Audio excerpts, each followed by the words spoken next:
Chapter 28. COVID-19 enhanced China's position in the world order. The world economy came to a screeching halt in 2020 following the outbreak of COVID-19, a respiratory illness caused by the novel coronavirus, officially called SARS-CoV-2. To curb the rapid spread of the virus, many countries have implemented lockdowns and other unprecedented physical distancing measures, restricting huge swaths of the global population to their homes. As the world scrambles to invent a vaccine amid rising numbers of deaths, there is intense speculation regarding the origin of the virus. While some blame China for the start of the pandemic, the origin of the virus is yet to be determined. Despite challenges, China has managed to keep its casualty figures from the virus relatively low compared to some Western countries.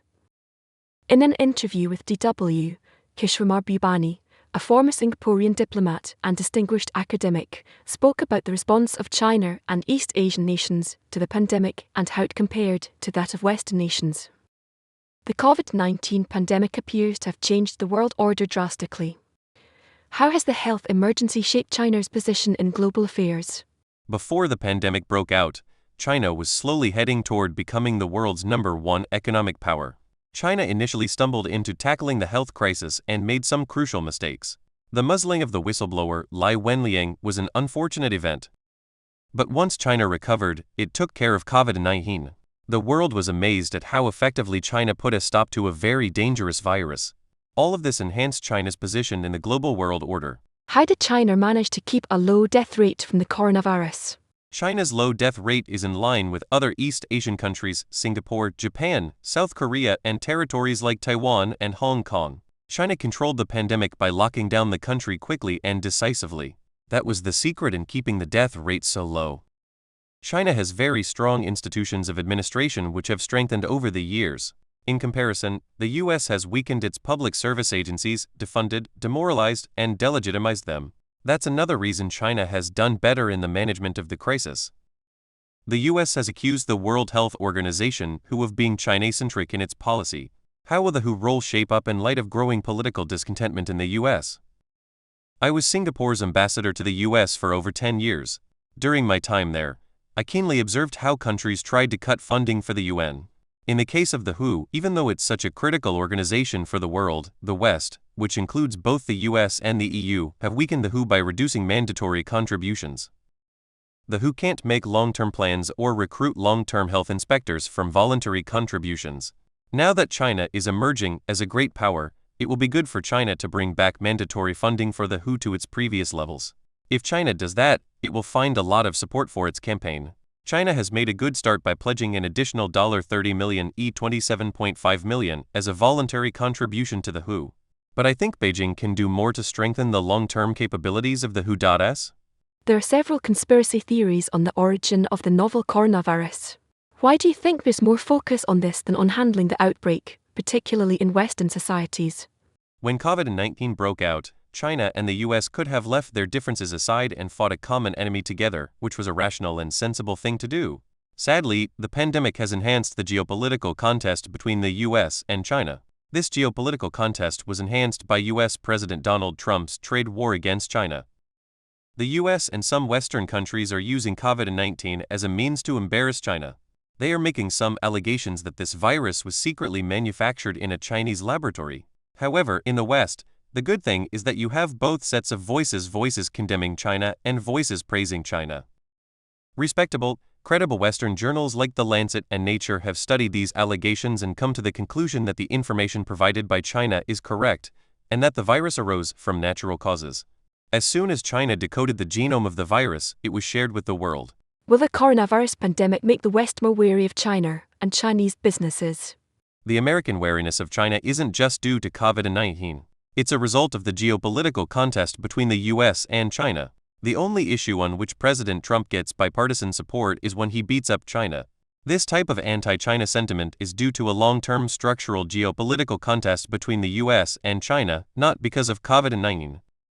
Even if President Trump doesn't win in November, I can sadly and confidently predict that the US-China geopolitical contest will continue. The US will definitely make use of the mistakes China made in COVID-19 to enhance its criticism of China. In your book, Has China Won? You praised Xi Jinping's governance and said that there is a very strong potential that Xi Jinping could provide to China the beneficent kind of rule provided by a philosopher king. Does that statement stand true after the way China has handled the coronavirus pandemic? When you run a country of 1.4 billion people, it's one of the toughest jobs in the world. Every day that China hangs together as a country is a miracle. If you want to judge any leader of China, you should not judge them by their statements, but by the results of their rule. In the last 3 to 4 decades, the Chinese have experienced the greatest improvement in their standard of living. Clearly, the Chinese people have benefited a lot from this rule. If this record continues, and my guess is that it will show that China has achieved a certain level of competence in leadership and government administration. China has been criticized by many countries in the West for capitalizing on the pandemic by sending masks and kits. How much truth is there in this statement? It's very difficult to find out what is true and not true. You would listen to the governments of countries like Italy, Greece, Serbia. They still seem to be relatively happy with the help they have received from China. Whereas, if you look at the governments of France and Germany, they seem to be upset with what China has said or done. China is not perfect. It can make mistakes. Maybe when China sent masks, it sent them too quickly without checking them for quality. At the end of the day, we have to wait and see what the outcome of this entire situation will be. I predict that more and more countries will reach out to China for assistance as COVID-19 hits harder. A significant portion of Singapore's coronavirus cases are from dormitories housing foreign workers. How did the Singaporean government tackle the outbreak in these dormitories? Singapore's management of COVID-19 has been greatly admired by the rest of the world. However, we were slow to spot what was happening in the foreign worker dormitories. We could have acted faster to stop it from growing.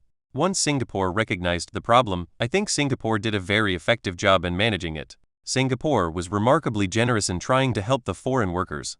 The Prime Minister of Singapore sent a message to the families of these foreign workers in countries like India and Bangladesh, telling them to not worry as Singapore is taking care of their family members. Foreign workers in Singapore also have the same access to world-class health facilities that citizens do.